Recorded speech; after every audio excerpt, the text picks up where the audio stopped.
Test 2. You will hear a number of different recordings, and you will have to answer questions on what you hear.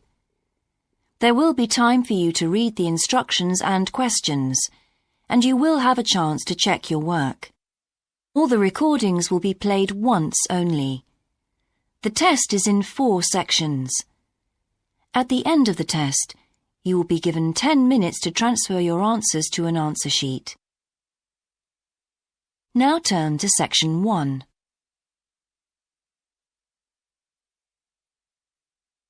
Section 1.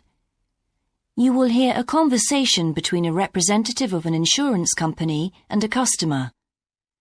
First, you have some time to look at questions 1 to 3.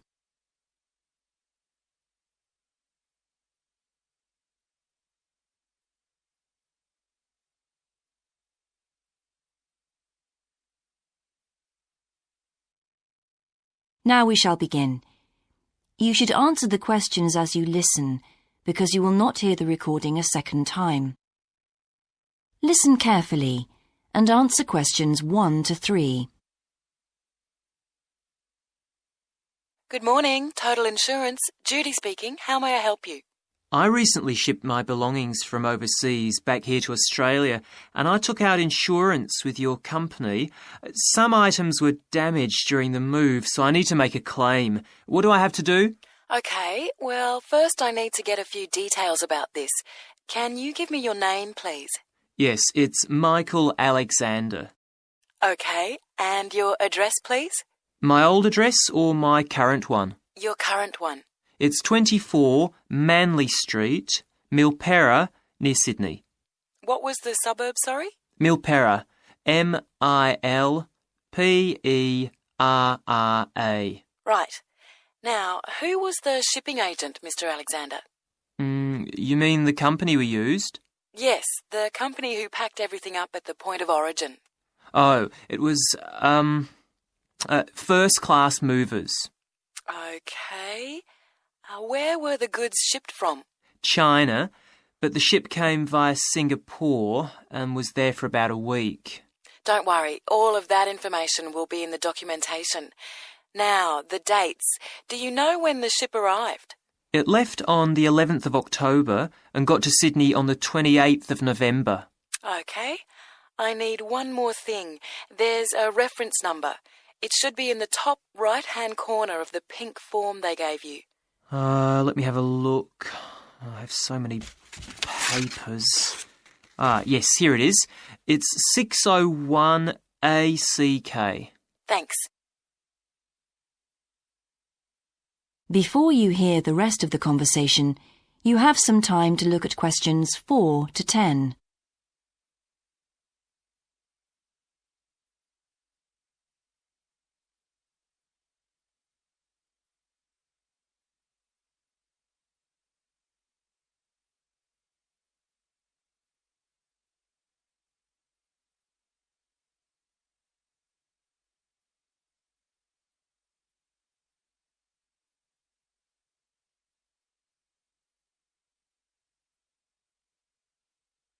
Now listen and answer questions 4 to 10. I need to take down a few details of the actual damage over the phone before you put in a full report. Can you tell me how many items were damaged and what the damage was? Yes, well, 4 things actually. I'll start with the big things. My TV, first of all. It's a large one, very expensive. Insurance doesn't cover electrical problems. It isn't an electrical problem. The screen has a huge crack in it, so it's unusable. I see. Any idea of the price to repair it? No. Well, I don't think it can be repaired. It will need a new one. Okay, I'll make a note of that and we'll see what we can do. Now, what was the second item? The cabinet from the bathroom was damaged as well. It's a lovely cabinet. We use it to keep our towels in. And what is the extent of the damage? Well, the back and the sides seem okay, but the door has a huge hole in it. It can't be repaired. I'm really not very happy about it. And how much do you think it will cost to replace it? Well, when I bought it last year, I paid $125 for it, but the one I've seen here in Sydney is a bit more expensive. It's $140. Right, and what was the third item? My dining room table. It's a lovely table from Indonesia. It must have been very hot inside the container because one leg has completely split down the middle. The top and the other three look okay, thank goodness. Any idea of the price to repair it? Well, I had an estimate done on this actually because it is a very special table to us. They quoted us $200, which is really pricey, so I hope the insurance will cover the total cost. I'm sure that will be fine. What was the last item, Mr. Alexander? Well, we have a lovely set of china plates and dishes, with matching cups, saucers, the lot. They were all in the one box, which must have got dropped because some plates were broken. 6, actually. And can you tell me the replacement value of these?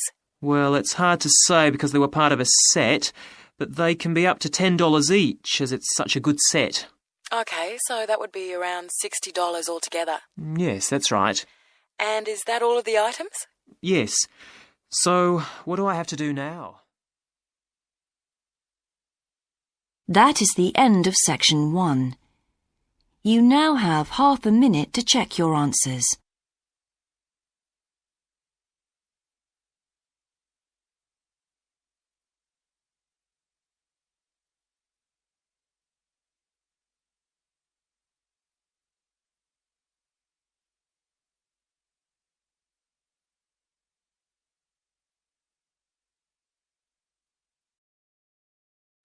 Now turn to Section 2. Section 2. You'll hear an introduction about how to make a resume and apply for a job. First, you have some time to look at questions 11 to 17.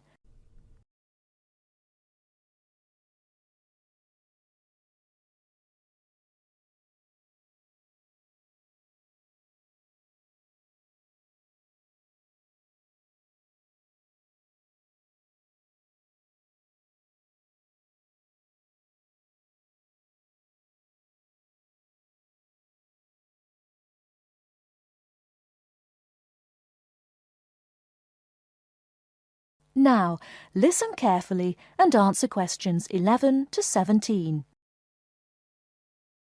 Welcome everyone to today's seminar on CV and interview skills. Remember, your CV is probably the most important document you will ever write. It opens the door to your career, and that job interview is probably the most important meeting you will ever attend. It's like stepping through that open door. So let's roll up our sleeves and get down to work, shall we? First of all, I cannot possibly tell you everything you need to know about writing a resume in the time we have. But let me tell you that there are dozens of great websites on the internet. These will give you all the suggestions you need. If you look at the paper I gave you, you will see a list of the dozen most popular sites. I can mention a couple of important points, however. One is that your CV or resume should not be too long. A page is about right. Why? HR departments do not have the time to read long documents. Too many people are sending too many CVs. After all, the economic crisis of 2008 is still very much alive. Everyone needs a job now. No matter how short you make that resume, though, you do not want to forget to tell HR how to contact your references. References are people who will give you a recommendation for a job. That's usually an ex-boss or a professor who knows you well. Do not use relatives. I don't care how much your mum loves you. Also, when you send that CV, be sure to include a typed cover letter. A cover letter is a letter where you basically are asking for a job. It's like introducing yourself. Make it brief. The real information about you is on that CV of yours, and please make sure the letter is typed. It doesn't matter if your handwriting is beautiful or not. Companies only read typed letters. Another point about CVs is you should try to have an attractive layout. Maybe use different type fonts or colours to highlight information. Some people include a photo. You can find dozens of examples on the internet. Whatever layout you decide to use, however, avoid all spelling and grammar errors. I used to be an HR manager. If I saw a mistake, That CV went into the garbage. Something you write in a CV is a description of your skills and experiences in an interesting way. Mention training too. I mean, these are what get you hired. Do not just say, I have lots of experience, or I have many skills. Tell that boss what you did, for what company, and when. Better, tell him how well you did it. Don't just say, I sold houses. Say, I sold £2 million worth of houses in my first year. That is, say something to make the person reading excited and curious. Finally, speaking of CVs, it's sad, but some people actually forget to provide a contact number. That's pretty silly. You wrote a great CV, you have HR dying to meet you, and they don't know how. You forgot your phone number. Oh, sure, if you apply online, they have your email address, but you just showed them you're forgetful. Why are they going to want to talk to you after that?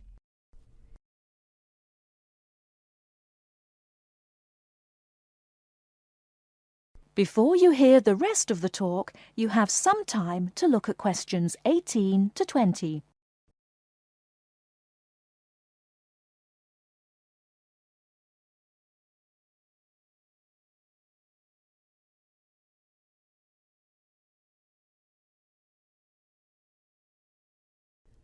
Now listen and answer questions 18 to 20. All right, moving on to the actual interview.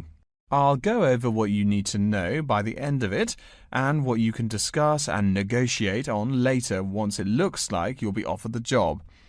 First, there's working hours. It's not that necessary to hammer out the hours off the bat, especially since it's easy to come off as lazy when the first thing you bring up is how much you're going to have to work. You can also find out more about possible promotions later on.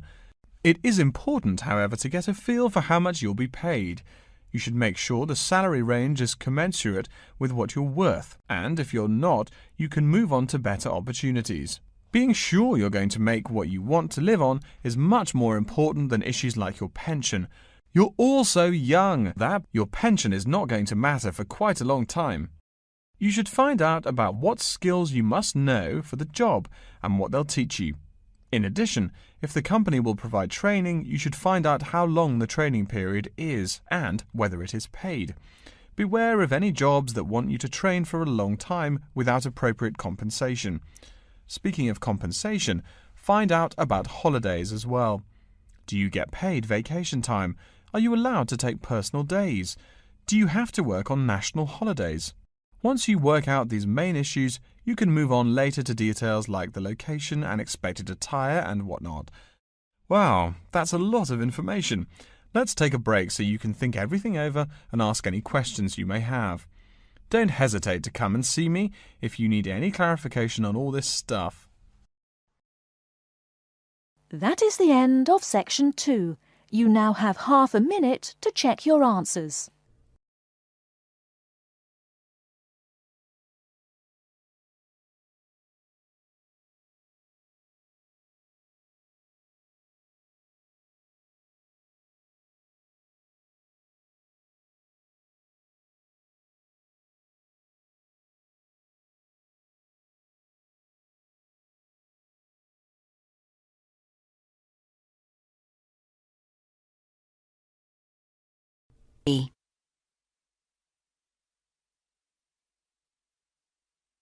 Section 3.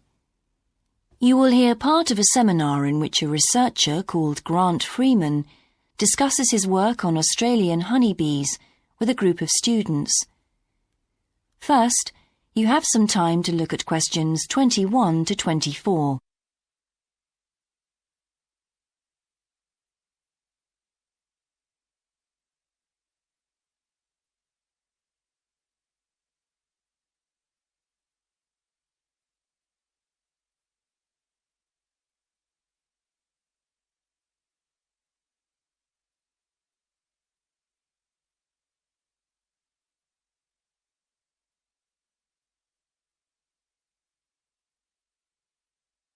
Now listen carefully and answer questions 21 to 24.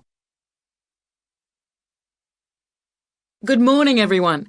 In today's seminar, Grant Freeman, a biologist who specialises in identifying insects and who works for the Australian Quarantine Service, has come to talk to us about his current research work. Right, well, over to you, Grant. Good morning, everyone. I'm sure that you know that the Quarantine Service regulates all food brought into Australia. Well, obviously they want to protect Australia from diseases that might come in with imported goods, but they also want to prevent insect pests from being introduced into the country, and that's where I have a part to play.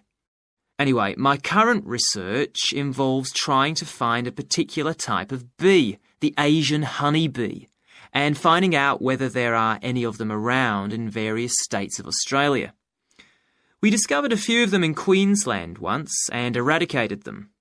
Now we're pretty keen to make sure that there aren't any more getting in, particularly to New South Wales and other states. What's wrong with Asian honeybees? Are they so different from Australian bees?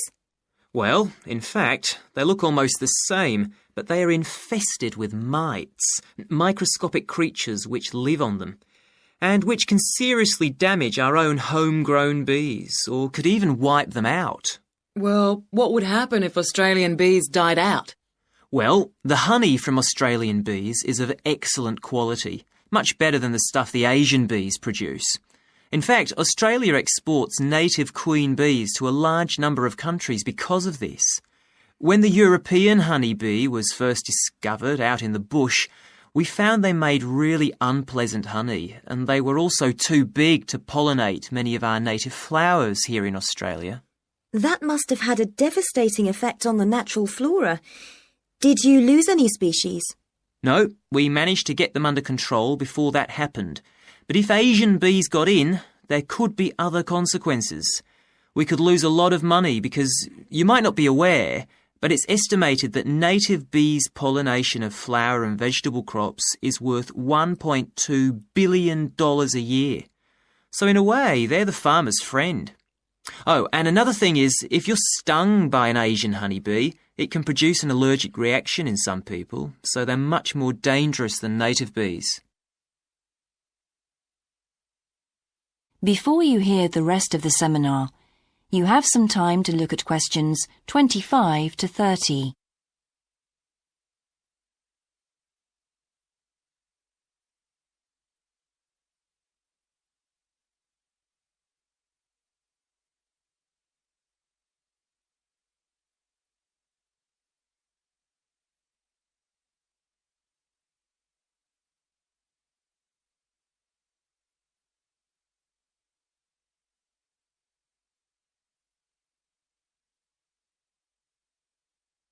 Now listen and answer questions 25 to 30. How will you know if Asian bees have entered Australia? We're looking at the diet of the bird called the rainbow bee-eater. The bee-eater doesn't care what it eats as long as they're insects. But the interesting thing about this bird is that we are able to analyse exactly what it eats, and that's really helpful if we're looking for introduced insects. How come? Because insects have their skeletons outside their bodies, so the bee-eaters digest the meat from the inside. Then they bring up all the indigestible bits of skeleton, and of course the wings, in a pellet, a small ball of waste material which they cough up. That sounds a bit unpleasant. So how do you go about it? In the field, we track down the bee-eaters and find their favourite feeding spots, the places where the birds usually feed. It's here that we can find the pellets. We collect them up and take them back to the laboratory to examine the contents. How do you do that? The pellets are really hard, especially if they've been out in the sun for a few days. So, first of all, we treat them by adding water to moisten them and make them softer. Then we pull them apart under the microscope.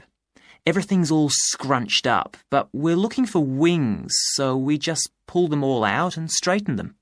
Then we identify them to see if we can find any Asian bee wings. And how many have you found? So far, our research shows that Asian bees have not entered Australia in any number. It's a good result and much more reliable than trying to find live ones as evidence of introduced insects. Well, that's fascinating. Thank you, Grant, for those insights. I hope that you might inspire some of our students here to conduct some similar experiments. That is the end of section 3. You now have half a minute to check your answers.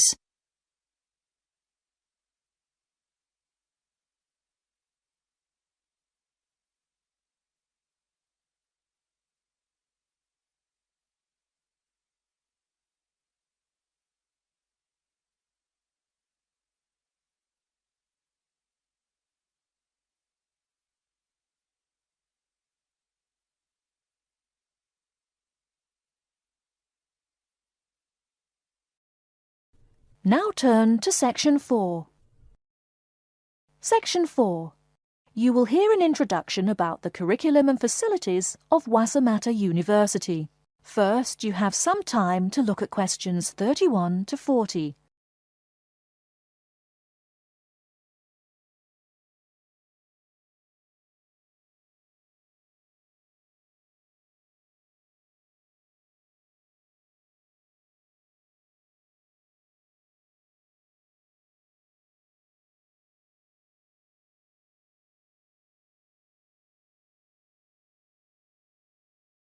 Now listen carefully and answer questions 31 to 40. Okay, and welcome back. During the short break we just took, several of you approached me with questions. So before going on with the orientation talk, I'd like to address those queries. As I found, if one person asks a question, probably a dozen others are wondering about the same thing. The first question is whether Waitemata University employs modules technology as an instruction method. The answer is yes, we do. At least that's what the university catalogue says. If some of you don't understand what modules technology is, don't worry. I googled the word but couldn't find it. Apparently though, it's a method of broadband wireless access. At least that's what an American company's website told me. But again, don't worry. If you need to know something more, your professor can tell you. Another question someone asked me was what tomorrow's workshop on research methods and skills was about. Well, research skills include any method you can imagine for finding and presenting any information you need. That's not just schoolwork either. Writing English, the native language for most of you, and finding a job are also research skills. And yes, those will be addressed in tomorrow's workshop. As you know, Waitemata University is one of this country's premier universities for the study of the dismal science, economics. Some of you, it seems, want to get a jump on their classmates. During the break, half a dozen of you came up and asked me where to find economics tomes. I know it's odd, but this school's library holdings are divided up between two libraries. Economics books are in the old library. If you look out of the window behind me, you can see it. It's the red brick building. Oh, before I forget, you economics types also need a lot of math, am I right? Well, those math books are neither in the old library nor in the new one. They can be found in the math department building. Why am I telling you this? Doesn't the invisible hand guide economists? Maybe it's good you asked. In 2008, that hand shoved most of the world economy off a cliff, didn't it?